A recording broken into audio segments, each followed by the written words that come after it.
Bismillahirrahmanirrahim. Assalamualaikum warahmatullahi wabarakatuh. Di video kali ini adalah tugas di ruang kolaborasi pada modul 2.3, yaitu coaching untuk supervisi akademik. Perkenalkan, kami dari kelompok 4 CGP Angkatan 9 yang terdiri dari yang pertama Ibu Ajeng Sri Purnama Dewi dari SMP Negeri 3 Ligung, kemudian Meli Marlina dari SDIT Tazkiyah Insani. Kemudian ini adalah guru-guru hebat kami yang membersamai dan membimbing dalam pendidikan guru penggerak, yaitu Ibu Eti Dewi Sartika MPD, fasilitator PGP dari Jawa Barat. Kemudian guru hebat yang kedua yaitu Ibu Sumarni SPDSD, pengajar praktik dari Kabupaten Majalengka. Turun Ibu, kita mulai aja Bu Ajeng ya. Baik, Bismillahirrahmanirrahim. Assalamualaikum warahmatullahi wabarakatuh. Waalaikumsalam warahmatullahi wabarakatuh. Alhamdulillah Bu Ajeng, bagaimana kabarnya malam ini? Alhamdulillah baik Bu. Ibu gimana kabarnya, baik? Alhamdulillah baik. Senang sekali malam ini saya bisa ketemu sama Bu Ajeng ya, walaupun melalui daring seperti ini gitu di Google Meet gitu ya. Senang sekali bisa ketemu sama Bu Ajeng. Ya, baik Bu Ajeng, karena kita mungkin waktunya terbatas ya, hanya 15 menit percakapannya. Jadi mungkin kira-kira malam ini Bu Ajeng ingin membicarakan tentang apa nih? Saya tuh sebenarnya pengen gini Bu, mendiskusikan ini. Saya tuh kan biasanya ya kalau belajar di kelas tuh, ngajar di kelas, kalau saya ngajuin pertanyaan gitu ya, siswa tuh kebanyakan pada diem aja gitu. Yang jawabnya hanya siswa-siswa tertentu aja gitu. Saya tuh pengennya mereka tuh aktif menjawab, tapi ya gak apa-apa gitu, salah juga asal mereka ada keberanian gitu untuk jawab gitu. Jadi saya tuh ingin mendorong keaktifan siswa gitu dalam proses pembelajaran gitu. Oh iya, yang saya tangkap berarti sekarang pembicaraan kita itu ingin membahas tentang bagaimana supaya anak-anak di kelas itu lebih aktif.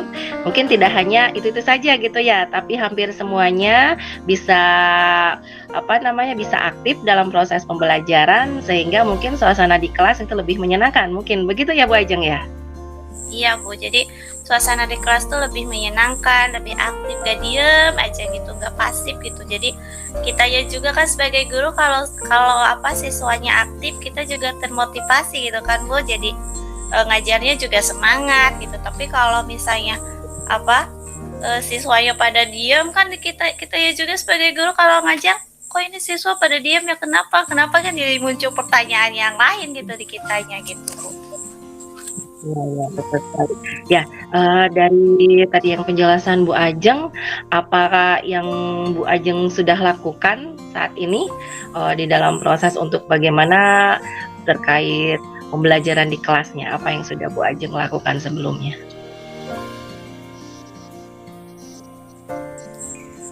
Sebelumnya sih saya biasanya ngajuin pertanyaan gitu, mendorong mereka untuk menjawab, memotivasi gitu, memotivasi mereka untuk menjawab. Biasanya saya udah gitu, jawab aja, gak apa-apa, mau salah mau enggak gitu, jangan malu gitu. Ibu mah pengennya kalian tuh berani gitu, ibu mah pengennya kalian tuh jawab aja gitu, tunjukkan rasa keberanian kalian gitu. Tapi ya tetap aja gitu, masih belum semua termotivasi gitu Bu. Jadi hanya siswa-siswa tertentu yang dianggapnya yang pintar lah, yang ini gitu, yang jawab gitu. Kalau yang siswa yang lain rata-rata pada diem aja gitu. Ya, betul.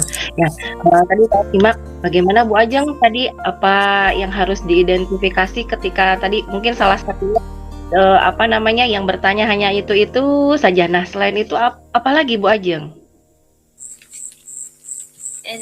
Mungkin mereka malu gitu mungkin ya Bu. Iya, ya. Malu. Terus? Mungkin atau mungkin biasanya mereka kalau untuk tampil ke depan atau untuk bicara itu malu untuk bicara biasanya kayak gitu. Ibu saya teh pengen ngejawab tadi teh gitu, tapi saya teh takutnya salah gitu. Kalau di belakang mah kayak gitu gitu. Saya tuh tadinya mau pengen maju tapi takut salah, jadi takut diketawain sama teman-teman, jadi kayak gitu. Jadi kalau di belakang mereka malahan pada bilang gitu, tapi kenapa sih kalau lagi belajar kok pada diem gitu. Iya betul Ajeng ya. Tadi saya sampai menyimak mungkin tadi ya ketika sama Bu Ajeng diklasifikasikan ada yang mungkin malu, ada yang mungkin keberaniannya belum muncul gitu ya. Nah, menurut Bu Ajeng nih, mungkin kalau pakai nilai gitu ya, tentang nilai dari angka 1 sampai 10 gitu. Kondisi saat ini tadi yang Bu Ajeng sebutkan gitu ya, beberapa istilahnya tadi anak-anak ada yang malu bertanya, kemudian yang aktifnya itu saja gitu. Nah, kira-kira nih yang menurut Bu Ajeng, yang Bu Ajeng rasakan dari 1 sampai 10 itu kira-kira sekarang tuh lagi di posisi berapa Bu anak-anak? Atau sama Bu Ajengnya sendiri? Si berapa ya, mungkin 5 ke bawah lah Bu. Ya 6 ke bawah lah, karena yang aktif itu ya hanya kebanyakan perempuan ya Bu. Kalau laki-laki malahan aktifnya aktif di luar pembelajaran gitu kalau laki-laki. Nah, kalau perempuan ya rata-rata ya aktif gitu, tapi kalau laki-laki tuh yang susahnya gitu Bu. Mungkin 5 ke bawah lah, 5 sampai 6 boleh. 5 oke, 5 sampai 6 gitu. Nah, dari 5 sampai 6 ini yang ingin Bu Ajeng harapkan gitu ya, anak-anak tuh mungkin di posisi berapa Bu Ajeng? Kalau saya sih harapannya 10 ya Bu, tapi kayaknya terlalu jauh lah mungkin gitu, butuh waktu yang panjang gitu. Ya kalau sampai ke posisi 8 lah, 9 itu kalau untuk sekarang udah cukup lah. Posisi 8, 9 mungkin. Kayaknya ya 10 gitu pengennya gitu. Betul sekali. Harapannya mungkin kita pengen yang maksimal gitu ya Bu ya, yang terbaik juga gitu buat anak-anak. Nah, namun kalau misalnya tadi yang seperti Bu Ajeng sebutin, apakah itu bisa dilakukan sama Bu Ajeng yang tadinya 5 atau 6 itu bisa mencapai 8 atau 9? Apakah misalnya Bu Ajeng ya siap, atau Bu Ajeng ya saya mampu gitu? Bagaimana untuk bisa meningkatkan tadi dari skala, mungkin dari nilai, rentang nilai dari 5 ingin bisa jadi 8 atau 9 gitu Bu Ajeng? Kayaknya bisa mampu lah, insya karena kan sekarang kan kita di program ini kan kita sudah belajar tentang pembelajaran diferensiasi, sudah belajar tentang apa tadi, budaya positif gitu kan. Nah yang itu juga mendorong keaktifan ya Bu ya. Jadi mungkin kalau saya mengimplementasikan pembelajaran diferensiasi misalnya, berarti kan itu dicocok-cocokkan tuh berdasarkan apa kebutuhan belajar murid. Nah nanti kan otomatis keaktifan siswa juga kan terangkat gitu. Jadi belajarnya jadi sesuai kebutuhan mereka. Jadi mungkin tidak akan malu lagi gitu, tidak akan ibu takut salah gitu, karena sudah sesuai dengan kebutuhan mereka. Oke, tadi kan ya Bu aku sudah menjelaskan ya beberapa mungkin detailnya gitu nanti seperti apa. Nah, apakah Bu Ajeng bisa nih meningkatkan dari 5 ke 8? Bisa mungkin bisa dengan tadi harus ya Bu, harus bisa gitu. Allah bisa pasti Bu Ajeng ya. Nah, bagaimana secara detailnya nih Bu Ajeng perencanaan untuk nanti bisa untuk meningkatkan katanya motivasi anak mungkin ya untuk bisa berani ke depan, berani bertanya begitu ya. Terus aktivitas di kelas juga tadi yang saya simak mungkin inginnya mungkin lebih menyenangkan, lebih nyaman gitu ya. Nah, bagaimana secara detailnya nih Bu Ajeng perencanaan untuk tadi bagaimana bisa menciptakan suasana kelas yang aktif interaktif, mungkin lebih ke bagaimana strategi pembelajarannya mungkin student center mungkin ya, seperti tadi ya Bu Ajeng saya simpulkan. Iya, Bu. Nah, bagaimana Bu Ajeng nanti perencanaan Bu Ajeng ini? Ya mungkin di awal saya akan melakukan apa sih riset dulu tentang kebutuhan murid mungkin ya Bu. Itu tentang kebutuhan murid untuk belajar gitu, apa menurut profil belajar atau menurut minat. Nah nanti setelah saya tahu gitu kebutuhan murid tersebut, nanti saya akan susun RPP-nya sesuai dengan kebutuhan murid tersebut. Nah nanti kalau sudah tersusun RPP, membuat media pembelajaran sama model ya gitu, yang bisa mendorong keaktifan siswa. Nah baru saya akan melakukan pembelajaran yang sesuai perencanaan tadi gitu. Dan yang terakhir boleh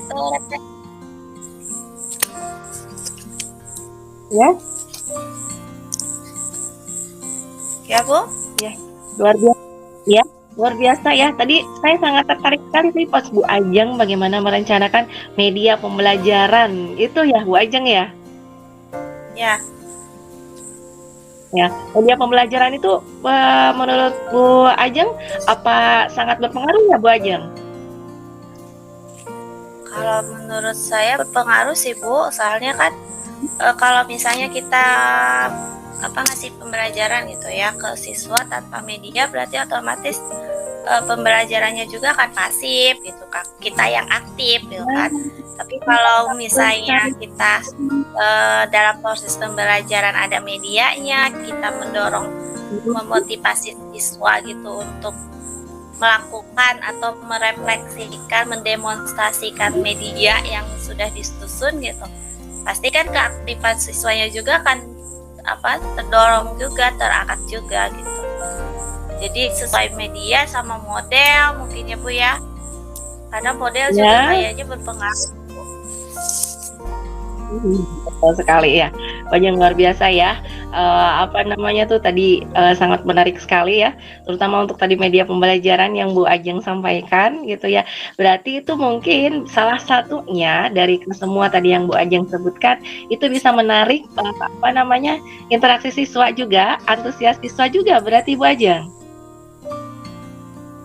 Iya, jadi nanti kan kalau itu kan media pembelajaran kan disesuaikan dengan tadi kebutuhan siswa. Nah, kalau misalnya dengan profil belajar siswa, berarti kan misalnya yang memiliki profil visual saya persiapkan misalnya gambar gitu, atau yang audiovisual misalnya saya siapkan video. Berarti kan itu akan akan lebih menstimulus motivasi siswa gitu ya. Jadi pembelajaran juga akan menyenangkan gitu, jadi tidak monoton gitu. Kayaknya bisa memunculkan kreativitas juga bisa gitu, keaktifan juga bisa. Betul sekali Bu Ajeng, luar biasa ya. Nah dari kesemuanya tadi nih, kira-kira dalam waktu dekat ini tahapan mana dulu yang ingin Bu Ajeng lakukan mungkin dalam waktu dekat ini, yang mungkin yang terlebih dahulu yang ingin Bu Ajeng lakukan? Yang ingin saya lakukan ini mencari itu mungkin referensi tentang kebutuhan siswa dulu Bu. Saya ngajarnya 5 kelas tuh Bu, cukup banyak juga ya. Jadi mungkin saya mungkin akan mencari tahu tentang kebutuhan belajar siswanya dulu. Nah nanti baru saya akan menyusun RPP-nya gitu. Yang tahap pertama mungkin itu kebutuhan siswa dulu, kebutuhan belajar. Nah tadi yang Bu Ajeng sebutkan, kira-kira nih kapan mau diimplementasikan sama Bu Ajeng nih untuk waktu dekat ini, kapan nih? Apakah minggu sekarang atau besok kah gitu? Kalau bisa sih secepatnya ya Bu, mungkin, tapi juga mungkin secepatnya lah. Boleh minggu depan, boleh. sekarang kita secepatnya lah. Cepatnya ya. Nah, apakah Bu Ajeng melakukannya ini bisa berkolaborasi dengan teman-teman yang lain ataukah mungkin karena Bu Ajeng memegang sendiri mata pelajaran misalnya tadi khususnya IPA? Kalau saya sih pegangnya pelajaran IPA gitu ya, soalnya kan di SMP. Tapi kalau kolaborasi dengan lain bisa juga, Bu. Misalnya kan misalnya kan kalau kelas saya kan ngejarnya kelas 7. Tapi kelas 7 tidak saya pegang semua gitu. Jadi ada 2 guru yang ngajar kelas 7. Jadi saya mungkin bisa berkolaborasi dengan guru yang lain yang ngajar kelas 7 tapi dengan sesama mata pelajaran IPA juga. Oke deh. Nah, Bu Ajeng, mungkin ini ada masuk ke sesi terakhir ya. Kira-kira nih percakapan kita malam ini apa nih yang Bu Ajeng tangkap, yang Bu Ajeng rasakan saat ini? Yang saya rasakan sih plong. Jadi yang selama ini saya pertanyakan ke masalah saya selama ini gitu, kok yuk diem terus gini, apa yang harus saya lakuin gitu. Ternyata kalau kita ya sharing gitu, jadi ya bisa berbagi ide juga gitu, bisa saling motivasi, bisa saling bertukar pikiran gitu. Jadi masalah itu tidak kita hadapi sendiri gitu. Jadi ya alhamdulillah saya juga bisa bisa menceritakan masalah saya ke ibu gitu. Jadi saya nantinya akan saya cobalah apa yang kita obrolkan sekarang ini. Oke deh. Tapi saya juga menunggu progres dari Bu Ajeng ya. Nah, nanti saya juga ketemu lagi nih sama Bu Ajeng gitu ya. Mungkin tadi tahapan dalam waktu dekat, misalnya Bu Ajeng sudah mulai menerapkan tadi beberapa strategi bagaimana menciptakan suasana kelas yang menyenangkan dan siswanya lebih aktif. Nanti kita ketemu lagi di sesi selanjutnya ya, Bu Ajeng ya. Sudah melihat progres bagaimana ketika sama Bu Ajeng sudah mulai diterapkan tahapan tadi yang Bu Ajeng ceritakan, begitu. Boleh Bu, boleh. Nanti kita sharing lagi ya Bu ya. Kita sharing lagi ya, bagaimana tahapan selanjutnya, misalnya yang sudah Bu Ajeng lakukan, terus nanti kita ketemu lagi, kita ngobrol lagi. Gitu. Saya ingin tahu nih progresnya bagaimana setelah ada dilakukan beberapa perubahan mungkin ya dari Bu Ajeng, terus tadi yang Bu Ajeng sampaikan dari model pembelajarannya juga, nanti kita ketemu lagi, begitu. Iya Bu, siap nanti kita. Ya, senang sekali malam ini saya bisa ngobrol sama Bu Ajeng. Terima kasih atas waktunya yang sudah meluangkan waktu di sela-sela kesibukan Bu Ajeng. Semoga percakapan kita ini kali ini tidak hanya bermanfaat buat Bu Ajeng tapi juga buat saya secara pribadi. Ya, sampai ketemu lagi Bu Ajeng di pertemuan selanjutnya. Saya ingin mendengar kabar bahagia dari Bu Ajeng, bagaimana progres selanjutnya yang sudah Bu Ajeng terapkan. Baik Bu Ajeng, sampai ketemu lagi. Assalamualaikum warahmatullahi wabarakatuh. Waalaikumsalam.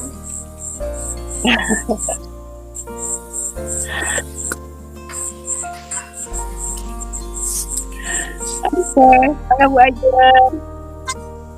Giliran saya ya. Bismillahirrahmanirrahim. Selamat malam Ibu Meli. Selamat malam Bu Ajeng.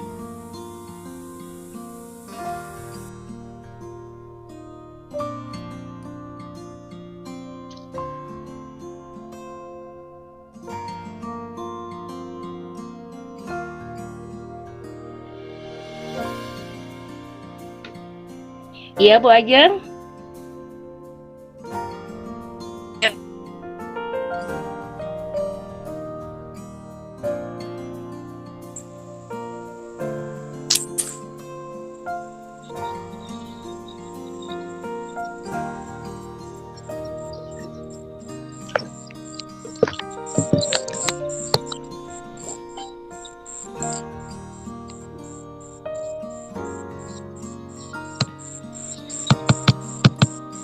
Ibu dimulai lagi.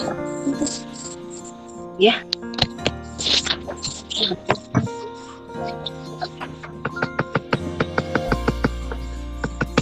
Tadi terlempar.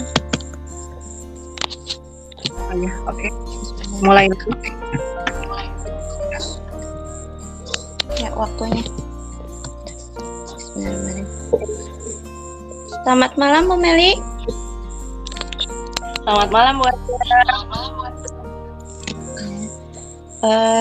Sebelumnya saya terima kasih kepada Ibu yang sudah menyempatkan waktunya buat kita berbincang-bincang ya Bu ya. Ngobrol gitu, berbagi pengalaman walaupun waktunya hanya sebentar gitu. Sebelum kita ngobrol gitu, kira-kira ada yang mau Ibu tujuan dari percakapan ini kira-kira apa ya Bu? Kalau Ibu ingin ada tujuan rencana. Ya, saat ini saya sedang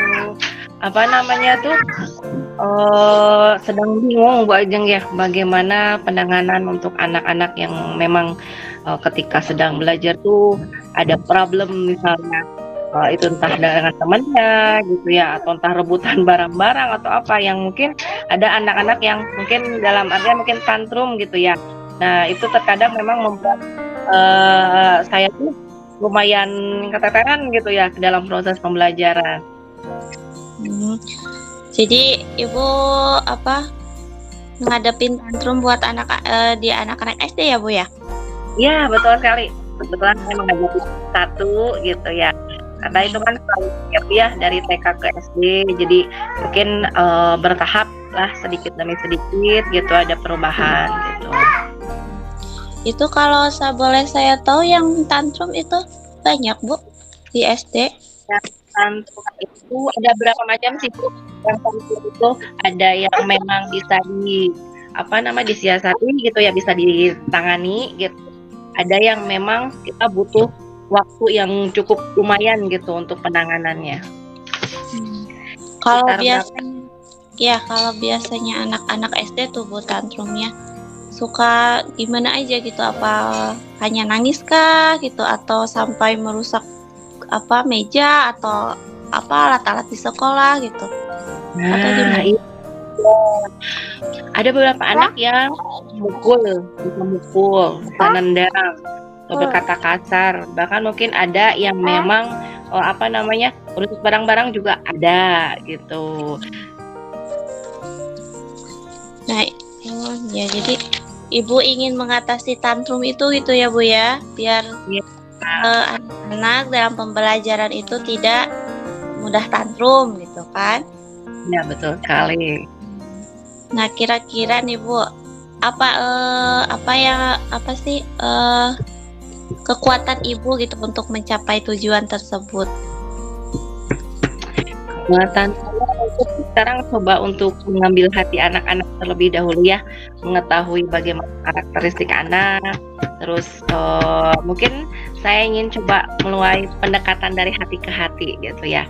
Mungkin yaitu bagaimana kekuatan saya ingin mengajak ngobrol dengan anak-anak, melakukan pendekatan mungkin anak-anak terlebih dahulu supaya nanti ketika ada masalah atau apa mungkin anak-anak bisa lebih mendengarkan ketika memang hatinya mungkin sudah teraih lah istilahnya, mungkin seperti itu. Ya. Jadi Ibu akan jadi untuk mengatasi tantrum ini Ibu akan mengadakan pendekatan ya Bu terhadap anak-anak. Nah kalau misalnya Ibu sudah ngelakuin pendekatan nih, tapi anak-anaknya tetap aja masih tantrum gitu, biasanya Ibu butuh bantuan tidak dari orang-orang lain gitu? Bantuannya biasanya dari siapa gitu? Ada beberapa anak yang di tempat saya itu ada pendamping khusus gitu ya. Ada juga memang yang dibantu juga sama pendamping khusus sama pendamping kelas, karena kebetulan di kelas 1 itu gurunya tuh ada 2 gitu ya. Ada wali kelas sama pendamping, itu bisa dibantu bergantian. Yang terkadang kalau memang sudah istilahnya mungkin tidak bisa ditangani, itu bisa dibantu sama rekan sejawat yang lain yang memang kebetulan pada saat itu sedang tidak mengajar. Nah, selain dari rekan sejawat, Ibu butuh dukungan dari yang lain nggak, misalnya kepala sekolah gitu atau orang tua mungkin suka tentu ada nggak saja. dengan Betul, orang betul. tua gak itu? Ya, tentu saja ketika ada apa-apa, tentu dikomunikasikan gitu kan dengan orang tua. Cuman memang kalau dengan orang tua juga kita harus bertahap gitu ya.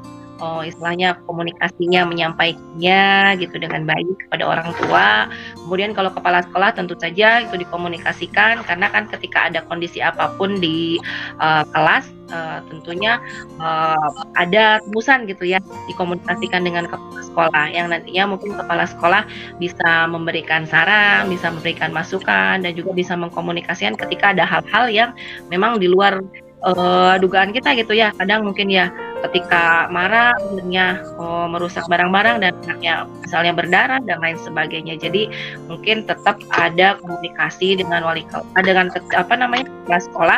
Biasanya kita ada rapat khusus bagaimana kondisi di kelas masing-masing dan kita menceritakan kepada kepala sekolah. Nah tadi kan iya, jadi butuh dukungan dari orang tua, mungkin ya Bu, dari rekan sejawat Ibu, dari kepala sekolah tentu. Nah kalau misalnya dari sesama teman guru nih Bu, nah itu kalau Ibu butuh bantuan itu harus dengan guru tertentu gak yang sudah dapat pendidikannya atau gimana gitu? Apa ada khusus gitu pembelajaran tantrum gitu? Ya, iya. Kebetulan kan sekarang sudah mempelajari ada kompetensi sosial dan emosional ya. Jadi ada beberapa sekarang tuh sudah mulai saya terapkan bagaimana mengintegrasikan sosial dan emosional di dalam proses pembelajaran.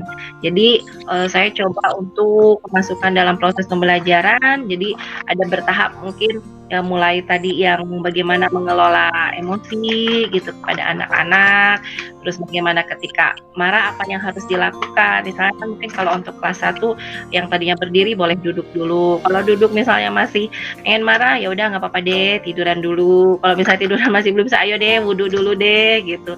Kalau sudah wudhu, ayo deh boleh sholat deh gitu. Mungkin tahapannya seperti itu. Iya.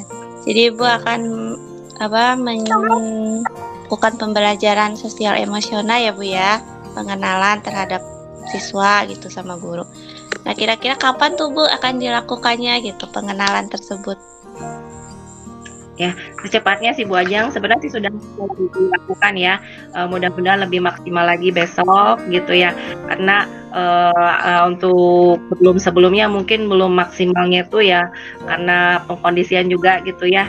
Untuk di kelas 1, terus kalau insya Allah sih secepatnya saya mau lakukan istilahnya menerapkan mengintegrasikan sosial dan emosional gitu. Ya, jadi secepatnya ya Bu. Jadi karena itu pengenalan sosial emosional itu terhadap muridnya saja atau dengan gurunya juga Bu? Ya tentu saja dengan gurunya juga gitu ya. Karena strategi pembelajaran, metode pembelajaran, termasuk mungkin bagaimana membuat modul ajar, tentunya saya harus berbagi dengan rekan-rekan sejawat gitu. Karena itu bisa diimplementasikan tidak hanya di kelas saya, tapi di seluruh kelas bagaimana menerapkan sosial dan emosional yang diintegrasikan dalam proses pembelajaran. Jadi karena itu Ibu juga akan melakukan pengenalan pembelajaran sosial emosional kepada siswa, kepada rekan sejawat secepatnya ya Bu ya. Nah nanti bisa Ibu kalau sudah memperkenalkan atau mengimplementasikannya, bisakah Ibu berbagi lagi dengan saya gitu, bercerita lagi dengan saya gitu, berhasilkah atau tidak gitu kan? Nanti kita lakukan perbincangan lagi ya Bu ya, kalau sudah ada waktu. Ya. Nanti progres saya akan kabari Ibu bagaimana progres selanjutnya setelah saya menerapkan tadi sosial dan emosional.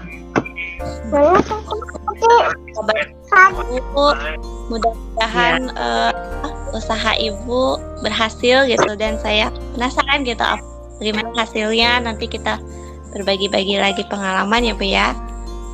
Siap Bu. Ya, karena waktunya terbatas ya Bu ya, mungkin perbincangan kita sekarang kita akhiri saja sampai sini. Nanti kita lanjut lagi kalau Ibu sudah implementasikan tadi apa yang Ibu rencanakan. Ya. Saya tunggu kabar dari Ibu ya, Bu ya. Baik Bu Ajeng, terima kasih. Percakapan malam ini sangat menginspirasi sekali buat saya. Jadi saya mengingat-ingat lagi gitu ya apa yang sudah saya lakukan. Oh ya sudah sampai tahap seperti ini. Saya mungkin tadi setelah ngobrol sama Bu Ajeng bisa lebih pede lagi bagaimana menangani anak-anak dan lebih kreatif lagi mungkin dan berkolaborasi dengan teman-teman. Terima kasih Bu Ajeng pencerahannya untuk obrolan malam ini. Ya, sama-sama Ibu. Jadi saya juga banyak pengalaman dari Ibu, jadi bisa tahu tentang tantrum anak-anak SD, Bu. Terima kasih ya Bu ya. Kita akhiri perbincangan kali ini. Assalamualaikum warahmatullahi wabarakatuh. Waalaikumsalam warahmatullahi wabarakatuh.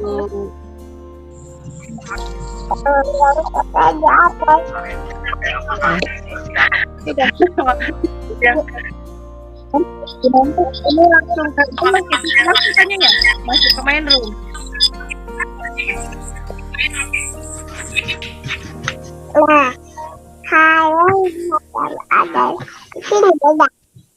Bu Ajeng. Ini kita masuk ke main room ya? Iya.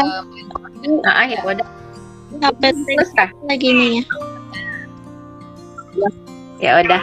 Nuhun Bu Ajeng. Oh, makasih. Aduh, aku lupa tadi.